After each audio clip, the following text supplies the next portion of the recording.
यो steam inlet line है। हामीसँग यहाँ छ प्रेसर गज छ, स्टेनर छ, त्यसपछि न्युमेटिक एक्चुएटर भल्भ छ, प्रेसर गज, प्रेसर रिलिफ भल्भ, यसरी यहाँ टोटलाइजर छ, फ्लोमिटर। त्यसपछि हामीसँग त्यहाँ स्टिम हेडर, यो स्टिम हेडरमा आएको स्टिम त्यसपछि हाम्रो प्लान्टमा कहाँ कहाँ युज हुन्छ त्यो ठाउँमा जाने काम गर्छ हैन। आज हाम्रो यो मेन्टेनेन्समा के हुँदैछ भन्दाखेरि स्टिम हेडरको एन्ड क्यापको ग्यास्केट लिकेज छ हैन।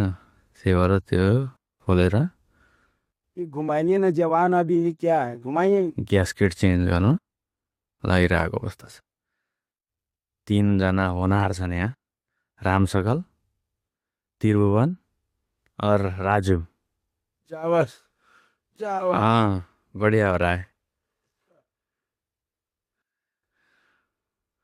अब ये सर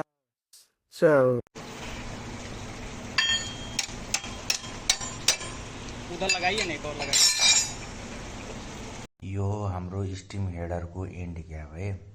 नट बोल्ट लास्ट धेरै नै टाइट भएको कारणले गर्दा दुईजना मिलेर हेभी लोड लगाएर नट बोल्ट खोल्दैछन्।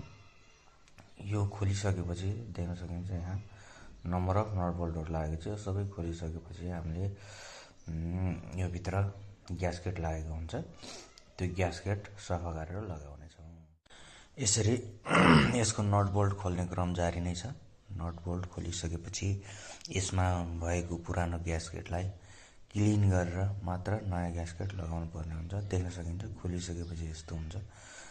जुन ग्यास्केट सबै खतम भइसकेको थियो, त्यही भएर त्यो ग्यास्केटलाई अब क्लिन गर्नु पर्यो। जुन भागमा ग्यास्केट बस्छ त्यो भागलाई यसरी मजाले घोटेर क्लिन गर्ने, बोथ साइडमा, क्यापमा र उता हेडरको पाइपमा, दुईटै साइडमा मजाले क्लिन गर्ने र नयाँ ग्यास्केट काट्ने र यो ठाउँमा त्यो ग्यास्केटलाई राखेर फेरि जसरी खोलिएको थियो त्यसरी नै टाइट गरेर फिट गरिदिइसकेपछि अब स्टिम लिकेजको समस्या हुँदैन।